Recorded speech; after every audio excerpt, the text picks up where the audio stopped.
যখন মনটাকে নাড়া দিয়ে যাও, তখন না হয় সারা দিয়ে এইবার গেলে একটু দাঁড়াও, দুটো কথা বলি। আমাকে নিয়ে তোমার কিসের দরকার? দরকারের কথাই যদি বললে নন্দিনী,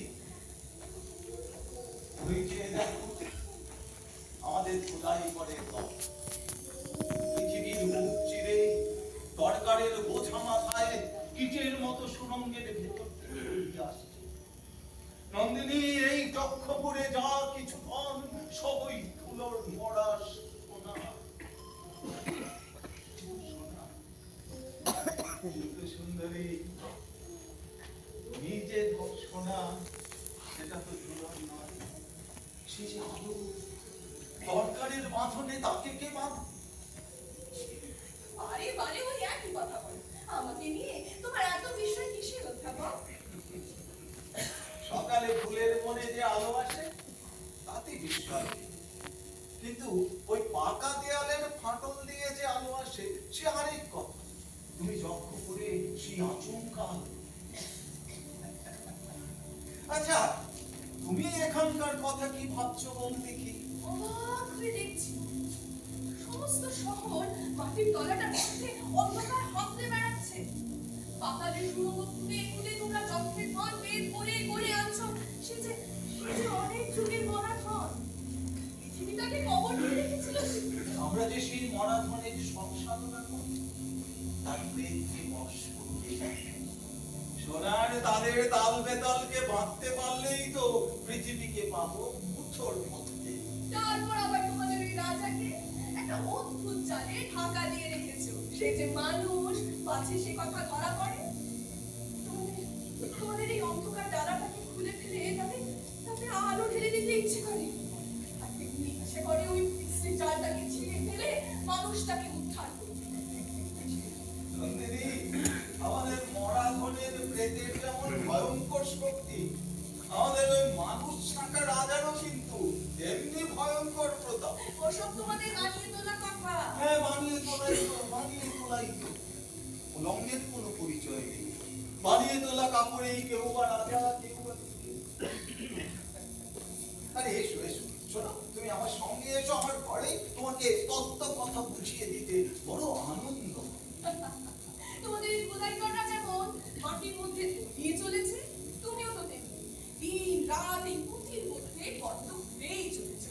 আমাকে নিয়ে সময় বাজে খরচ করতে গেল। আমরা যে নিরেট নীরব আকাশ গর্তের পতন ঘন কাজের মধ্যে সেজিয়ে আছে। আর তুমি ফাঁকা সকালের আকাশে সন্ধ্যা তারা। তোমাদেরকে দেখলে মাঝে মধ্যে আমাদের ডানা চঞ্চল হয়ে ওঠে। আরে এসো এসো নন্দিনী, আমার সঙ্গে আমার ঘরে এসো, তোমাকে নিয়ে একটু সময় নষ্ট করতে দাও। না না, এখন না। আমি এসেছি তোমাদের এই রাজাকে তার ঘরের মধ্যে গিয়ে দেখবো। রাজা থাকে জালের আড়ালে, তোমাকে ঘরে ঢুকতে দেবে না। জালের বাধা আমি মানি নে। আমি এসেছি ঘরের মধ্যে ঢুকতে। জানো নন্দিনী, আমিও আছি একটা জালের পেছনে। মানুষের অনেকখানি হাত দিয়ে শুধু নন্দিনী জেগে আছে। নন্দিনী, আমাদের ওই মানুষ থাকা রাজা যেমন ভয়ঙ্কর, আমিও কিন্তু এমনি ভয়ঙ্কর পণ্ডিত। আমার সঙ্গে ঠাট্টা করছো তুমি? তোমাকে তো ভয়ঙ্কর চিনি না। আচ্ছা অধ্যাপক, তোমাকে একটা কথা জিজ্ঞাসা করি। এরা আমাকে এখানে নিয়ে এলো, কিন্তু আমার রঞ্জনকে সঙ্গে আনলে না কেন? সব জিনিসকে টুকরো করে আনাই যে এদের পদ্ধতি, কিন্তু তাও ভুল। এই মরা ধনের মাঝখানে তুমি তোমার প্রাণের ধনকে কেন আনতে চাও? আমার রঞ্জনকে এখানে আনলে ওদের মরা পাজরের ভেতরে প্রাণ বেঁচে উঠবে। একা নন্দিনীকে নিয়েই আমাদের যজ্ঞপুরের সন্তানরা হতবুদ্ধি হয়ে আছে। রঞ্জন এলে যে কি হবে? ওরা জানে না ওরা কি অদ্ভুত। ওদের মাঝখানে যদি বিধাতা খুব একটা হাসি হেসে ওঠে, তাহলেই ওদের চর্চাটা ভেঙে যেতে পারে। আর রঞ্জন বিধাতার সেই হাসি। দেবতার হাসি সূর্যের আলো, তাতে বরফ বলে কিন্তু পাথর টলে। নন্দিনী, এই যক্ষপুরে সন্তানদের তলাতে গেলে গায়ে জোর চাই, জোর। আমার অঞ্জনের জোর তোমাদের এই সঙ্গিনী নদীর মতো। সে যেমন হাসতে জানে তেমনি ভাঙতেও জানে। ওকে আমার আজকের দিনে একটি গোপন খবর দিই। কি? আজ আজ রঞ্জনের সঙ্গে আমার দেখা হবে। কি করে জানলে? হবে হবে, খবর এসেছে। সন্তানের চোখ এড়িয়ে কোন পথে খবর আসবে? যে পথ দিয়ে বসন্ত আসার খবর আসে সেই পথ দিয়ে। তাতে লেগে আছে আকাশের রং, বাতাসের লীলা। তার মানে ওই আকাশের রঙে বাতাসের লীলায় পুরো খবর এসেছে। যখন রঞ্জন আসবে তখন দেখিয়ে দেব পুরো খবর কেমন করে মাটিতে এসে পৌঁছল। রঞ্জনের কথা উঠলে নন্দিনীর মুখ আর থামতেই চায়। যাকে, আমার তো আছে বস্তুতত্ত্ব বিজ্ঞান, যাই তারই গপ্পরে ঢুকে পড়ি। আর সাহস হচ্ছে না, আর সাহস হচ্ছে না। নন্দিনী, তোমাকে একটা কথা জিজ্ঞাসা করি। এই যক্ষপুরীকে তোমার ভয় করে না? ভয় ভয় করবে কেন? গ্রহণে সূর্যকে সব জন্তুরা ভয় করে নন্দিনী, সব জন্তুরা ভয় করে, পূর্ণ সূর্যকে করে না। আমাদের এই যক্ষপুরী এক গ্রহণ লাগা পুরী। সোনার রক্তে রক্তে তাকে খাপ লিখেছি। নন্দিনী আস্ত নয়, আমাকে আস্ত রাখতে চাইও না। তাই তোমাকে বলছি, এখানে থেকো না, চলে যাবো এখান থেকে, চলে যাও। তুমি চলে গেলে এই জায়গার সমস্ত গর্ত আমাদের দিকে আরো আরো হা করে উঠবে। বলছি, তুমি পালাও, পালিয়ে যাও, যাও এখান থেকে, যেখানে যেখানে লোকেরা পশুবৃত্তি করে না। মা বসুন্ধরার আঁচলকে টুকরো টুকরো করে ছেড়ে না। তুমি তোমার রঞ্জনকে নিয়ে সেই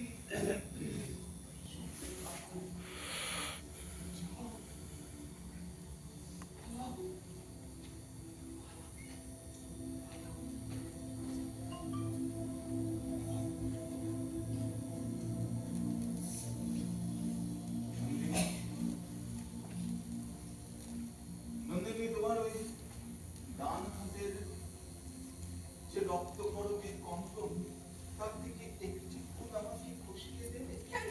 কি করবে তুমি? কতবার দেখেছি তুমি যে রক্ত করবীর আহরণ করো, তার নিশ্চয়ই একটা মানে আছে। আমি তো জানি না কি মানে। হয়তো তোমার ভাগ্য পুরুষ জানে। ওই রক্ত আহরণে শুধু মাধুর্য নয়, শুধু মাধুর্য নয়, একটা একটা ভয় লাগানো রহস্য আছে। আমার মধ্যে ভয়? সুন্দরের হাতে তুলি দিয়েছে বিধাতা। জানি রে কি রাঙা রঙে তুমি কি লিখন লিখতে এসেছো। জানি। মালতী ছিল, মল্লিকা ছিল, ছিল চামেলি, সব বাদ দিয়ে এই ফুলকেই কেন বেছে নিলে? জানো, এইভাবেই মানুষ মানুষ না জেনে নিজের ভাগ্যকে বেছে নেয়। আমার আমার রঞ্জন আমাকে কখনো কখনো আদর করে বলে রক্ত করো। আমি জানি না, আমার কেমন মনে হয় আমার রঞ্জনের ভালোবাসার রং রাঙা। সেই রং গলায় পড়েছি, মাথায় পড়েছি, হাতে পড়েছি। ওর থেকে একটি ফুল আমাকে দাও, ক্ষণকালের জন্য। আমি আমি ওর রঙের তত্ত্ব কি বোঝবার চেষ্টা করি। আচ্ছা আচ্ছা, এই নাও, দাঁড়াও, এই নাও। আজ রঞ্জন আসবে, সেই খুশিতে তোমাকে এই ফুলটি দিল।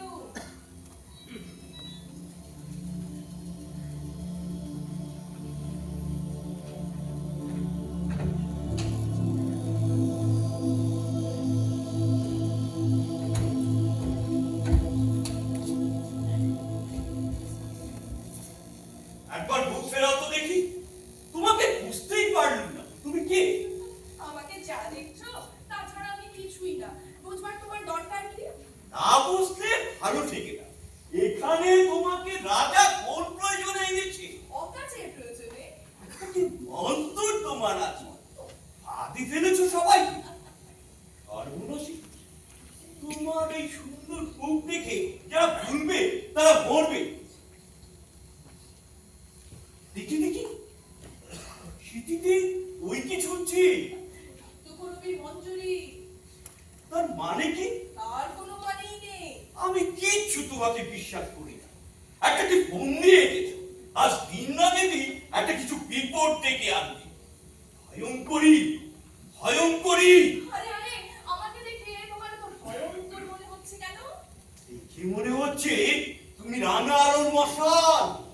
যাই নির্বুদ্ধে গিয়ে বলি, সাবধান সাবধান সাবধান।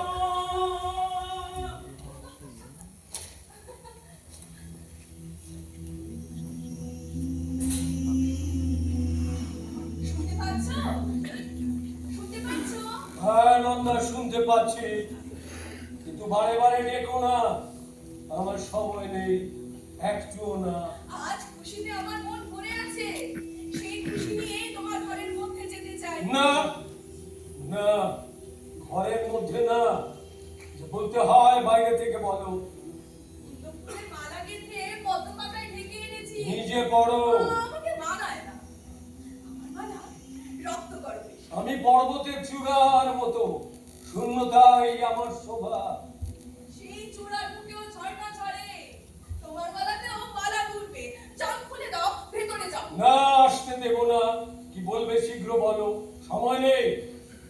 দূর থেকে ওই গান শুনতে পাচ্ছ?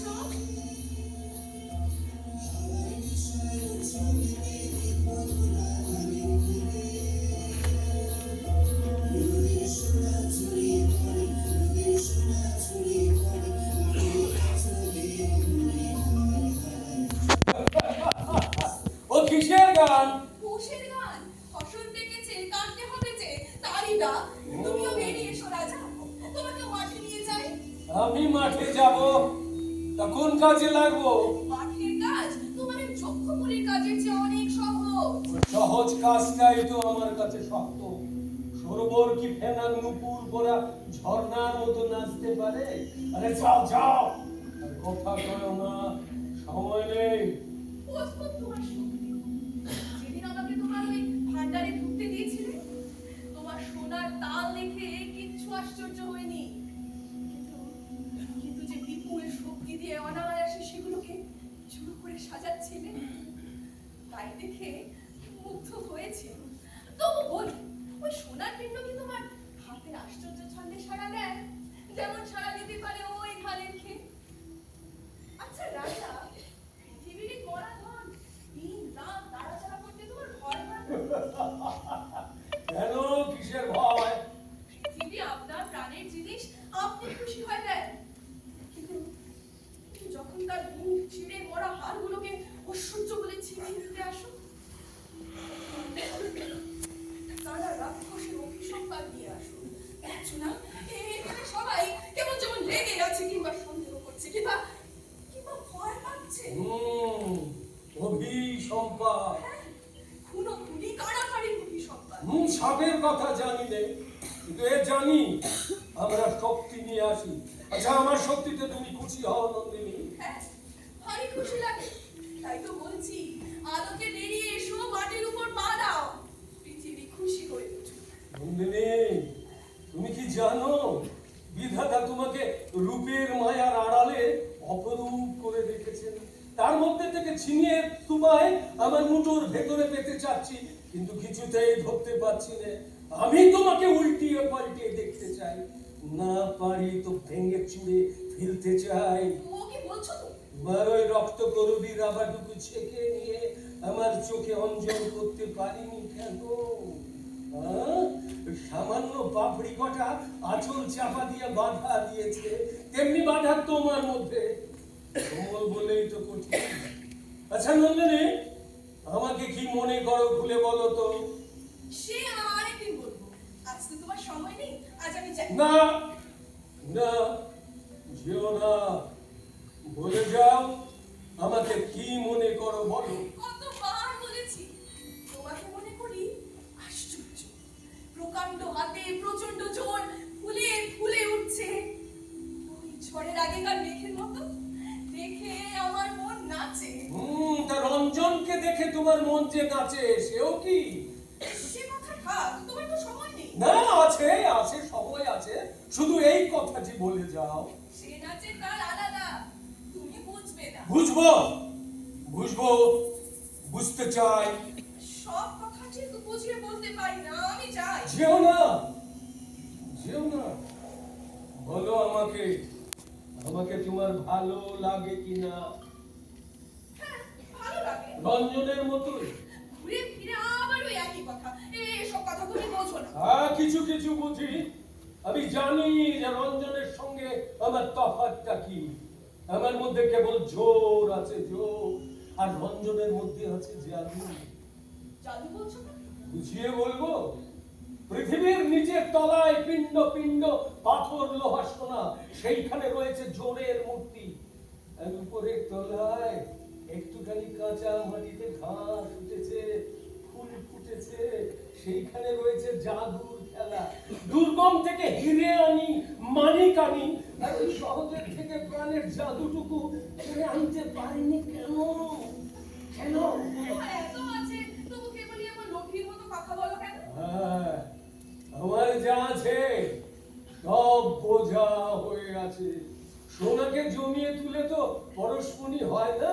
শক্তি যতই বাড়াই যৌবনে পৌঁছলো না, তাই পাহারা বসিয়ে তোমাকে বাঁধতে চাই। আর রঞ্জনের মতো যৌবন থাকলে ছড়া দেখেই তোমাকে বাঁচতে পারতুম। এমনি করে বাঁধনের রশিতে গাঁট দিতে দিতে সব হয়ে গেল। আয় রে, আমার সব বাধা পড়ে, কেবল আনন্দ বাধা পড়ে না, আনন্দ বাধা পড়ে। তুমি তো নিজেকেই জালে রেখেছো, তাহলে কেন এমন ছটফট করছো বুঝতে পারি। বুঝতে পারবে না, বুঝতে পারবে না। আমি প্রকাণ্ড মরুভূমি, তোমার মতো একটি ছোট্ট ঘাসের দিকে হাত বাড়িয়ে বলছি আমি তপ্ত, আমি রিক্ত, আমি ক্লান্ত। ওই তৃষ্ণার দাহে ওই মরুর কতটা উর্বরা ভূমিকে লেহন করে নিয়েছে, তাতে মরুর পরিসর বাড়ছে। আর ওই একটুখানি দুর্বল ঘাসের মধ্যে যে প্রাণ আছে তাকে আপন করতে পারছি না কেন? কেন? এত ক্লান্ত, তোমাকে দেখে তো তা মনেই হয় না। আমি তো তোমার মস্ত জোরটাকেই দেখতে পাচ্ছি। নন্দিনী, একদিন দূর দেশে আমারই মতো একটা ক্লান্ত পাহাড় দেখেছিলাম। বাইরে থেকে বুঝতেই পারিনি তার সমস্ত পাথর ভিতরে ভিতরে ভিতিয়ে উঠেছে। একদিন গভীর রাতে ভীষণ শব্দ শুনল, যেখানে দত্তের দুঃস্বপ্ন ঘুমড়ে ঘুমড়ে হঠাৎ হঠাৎ ভেঙে গেল। সকালে দেখি পাহাড়টা ভূমিকম্পের টানে মাটির নিচে তলিয়ে গেছে। শক্তির ভার নিজের অবচরে কেমন করে নিজেকে পিষে ফেলে সেই পাহাড়টাকে দেখেই তাই বুঝেছিল। আর তোমার মধ্যে, হ্যাঁ, তোমার মধ্যে একটা জিনিস দেখেছি, ঠিক তার উল্টো। আমার মধ্যে কি দেখেছো? বিশ্বের বাঁশিতে যে নাচের ছন্দ, সেই ছন্দ বাজে। বুঝতে পারবেন না। সেই ছন্দে বস্তুর বিপুল ভার হালকা হয়ে যায়। সেই ছন্দে গ্রহ নক্ষত্রের দল ভিখারি নটবালকের মতো আকাশে আকাশে নেচে বেড়াচ্ছে। সেই নাচের ছন্দে নন্দিনী তুমি এত সহজ হয়েছো, এমন সুন্দর। রে আমার তুলনায় তুমি কতটুকু, তবু তোমাকে আমি ঈর্ষা করি। তুমি নিজেকে সবার থেকে হরণ করে বঞ্চিত করে রেখেছো। সহজ হয় ধরা দাও না কেন? নিজেকে গুপ্ত রেখে বিশ্বের বড় বড় মালখানায় মোটা মোটা জিনিস চুরি করতে বসেছি, কিন্তু যে দান বিধাতার হাতের মুঠির মধ্যে দিয়ে ঢাকা। তোমার চাপার কলির মতো আঙ্গুলটি যতটুকু পৌঁছায়, আমার সমস্ত দেহের জোর তার কাছ দিকে যায় না, যায় না। বিধাতার সেই বদ্ধ মুঠো আমাকে ঘুরতেই হবে।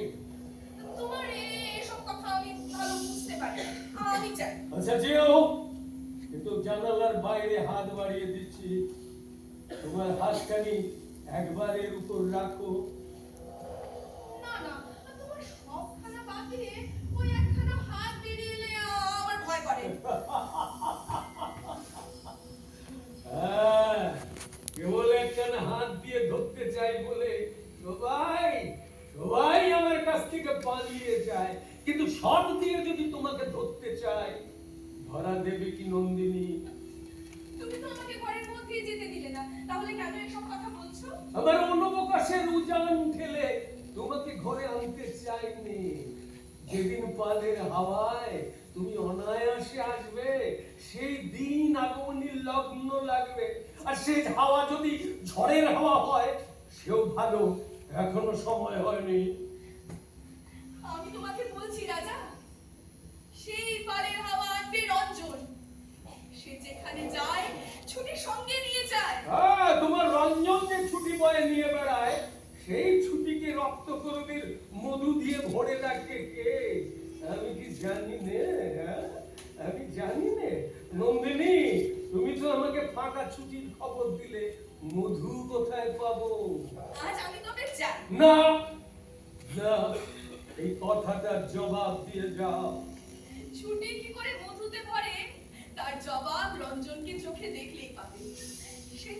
সে যে বড় সুন্দর। হ্যাঁ, সুন্দরের জবাব সুন্দরী পায়, কিন্তু অসুন্দর যখন জবাবটা ছিনিয়ে নিতে চায়, বিনা তার বাঁচে না, ছিঁড়ে যায়। আর নয়, যাও, তুমি চলে যাও, নইলে বিপদ ঘটবে। আচ্ছা আচ্ছা যাচ্ছি, কিন্তু বলে গেল আজ আমার রঞ্জন আসবে আসবে আসবে। কিছুতেই তাকে ঠেকাতে পারবে না, কিছুতেই তাকে ঠেকাতে পারবে না।